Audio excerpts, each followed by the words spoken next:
Hi guys! This is Alea Jen and welcome back to my YouTube channel. So for today's video, paano nga ba kami sinasahuran ng mga amo namin dito sa Hong Kong? So every month, meron kaming papel na pinipirmahan, ilalagay ko sa thumbnail. So may mga pirma namin dyan and yung ginagamit ko na ballpen is isa lang, yung kulay ng ballpen ko na purple para walang issue and ganun din sila para in case ba magkaanuhan. And nung nakaraan, iniwan nila yung nakatiwangwang, hindi nila pinasok sa envelope. So, napicturan ko ngayon kung paano ako sinasahuran ng amo ko and isi-share ko sa inyo.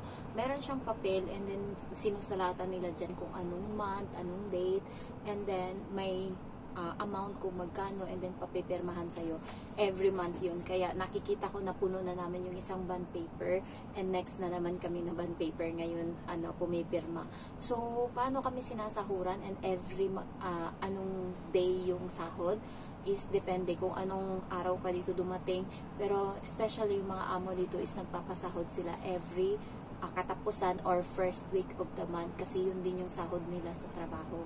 So, ako dito, pinapunta ako ng amo ko June to. So, every June to, sumasahod ako. Pero nung bago ako, parang hanggang 4 months, parating late yung sa unang araw, unang buwan, okay yung sahod ko. Kasi nga, sabi ko wala akong load and ayaw nila akong ipakonect sa wifi nila. Kaya, ang ano ko is, sinahuran nila ako ngayon ng maaga and pinayagan nila ako na lumabas para makabili ng load. Kasi nga, nagte-text sila sa akin, nagchat yung amo ko sa akin na babae.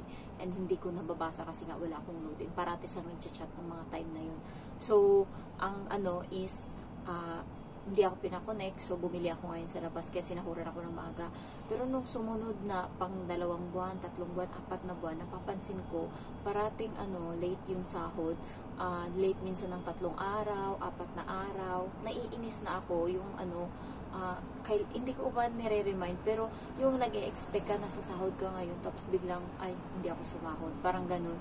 So, okay lang yun. Pero may time talaga na napiko na talaga ako. Muntik pa akong hindi masahura nung August or July ata. Kasi papunta sila ng Thailand nung time na yun. And yung pera is nandun lang sa lapag, nandun lang nakalagay. And alas 12, alauna na, hindi pa ako sinahuran and paalis na sila nung umaga and day off ko nung umaga na yun. So, na-stress ako kasi kailangan ko magpadala and walang pera. So, tinitignan ko yung pera nandyan, pero bakit hindi binibigay? Parang ayaw ibigay. So, sabi na ng amo kong lalaki sa akin, sasahod ka na mamaya. Sabi niya ganun. Siya kasi hindi siya late parati niyang nire-remind yung amo kong babae. Sabi niya, sasahod ka na mamaya, nandyan na yung pera. Sabi ko, hay salamat. Sabi ko ganun sa kanya. Tapos, napapansin ko yung babae, hindi binibigay. Alauna na. Tapos na akong maligo. So, pumasok na ako dito and then kinatok ako. Sabi, ay muntik namin makalimutan yung sahod mo, paalis pa naman kami. Sabi ganun ng babae, punyeta ka. Tapos ayun, binigay. Tapos nung sumunod na August, pahirapan yung bigay ba.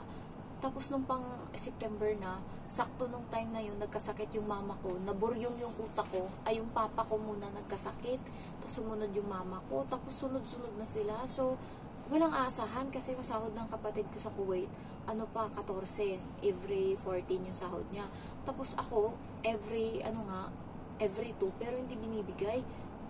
Na-stress ako ngayon. And then, sakto nung time na yun, late na ng 4 na araw. And then, kinabukasan, Sabado, so day off ko na naman. So, hindi na ako makalabas Kailangan talaga ibigay ng Friday.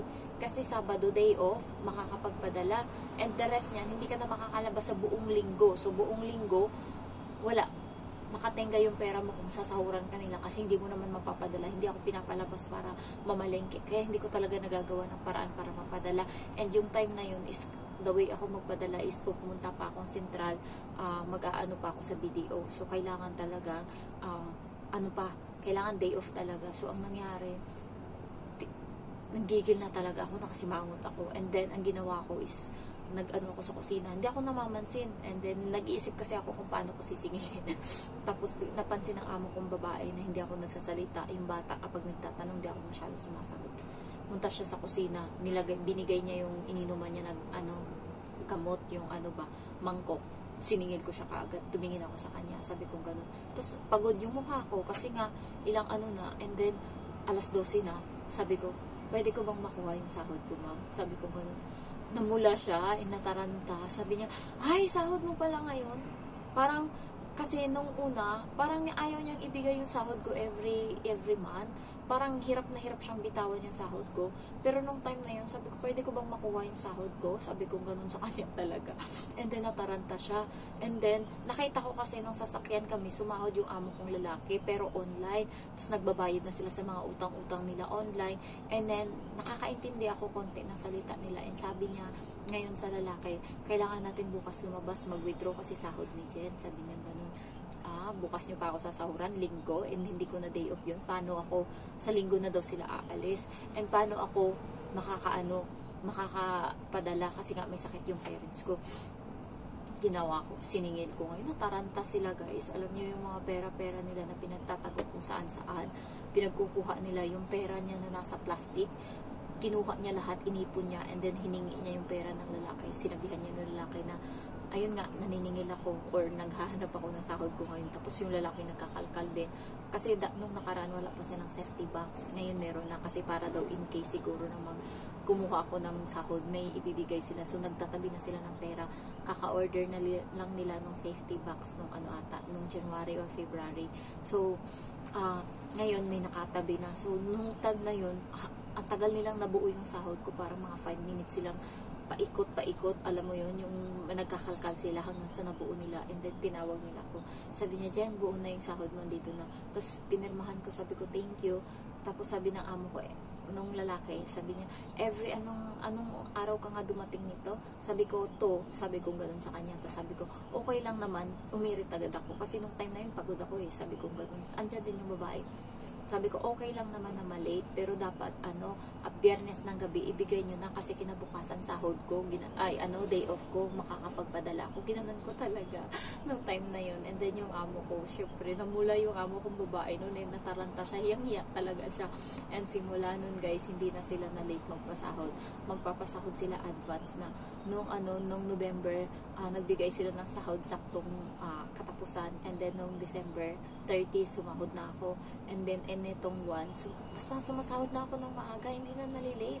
Nung nakaraan nga, wala na talagang late. Alam nyo yung ibang katulong is, minsan tapos na yung, parang 15 days na hindi pa sinasahuran. Pagka ganun, pwede nyong ipalabor yan para mamultahan yung amo mo. And merong isang katulong na nilabor niya yung amo niya, nagreklamo siya, and namultahan nga yung amo niya ng parang mga 6,000 Hong Kong dollar, and sinabihan niya yung amo niya, sige lang sir, ilate mo lang ng ilate yung sahod ko para multa ka ng multa. Ginanon niya talaga.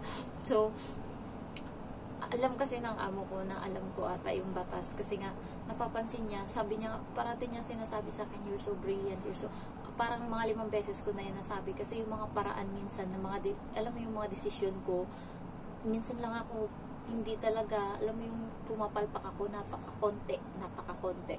Most of the time is, alam mo yung nagagawa ko ng tama, yung hindi, alam mo yung nagdesisyon ako nang hindi ko sinasabi sa kanila kasi on the spot na desisyon and kailangan kong gawa ng paraan. So, minsan nasasabihan niya ako, you're so brilliant, ganun talaga parati. And minsan, tinuturuan ko pa siya kung paano gawin. Halimbawa, katulad nung nyog, and hindi niya alam kung paano yun namin buksan. Nakita ko yung items na sinasabi niya, merong parang pamukpok, and merong parang pabilog doon.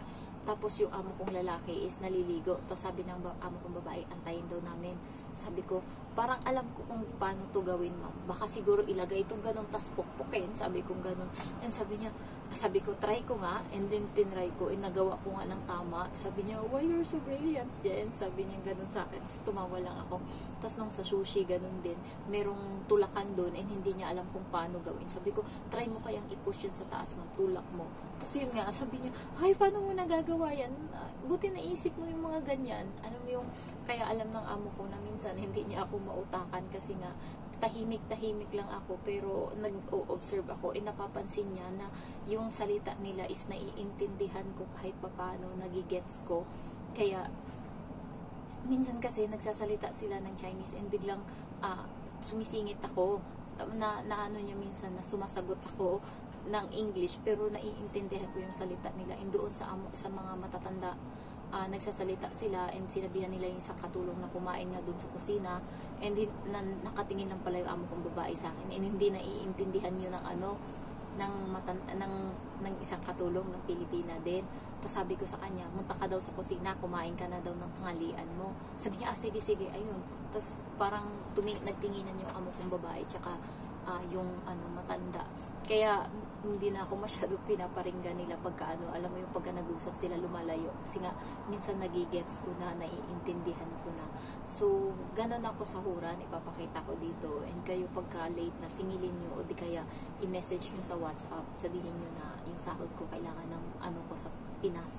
So, ganun yung gawin mo nyo para sahuran kayo kasi mga amo dito hirap na hirap magbigay ng sahod, alam mo, pero pagka mag-utos malala.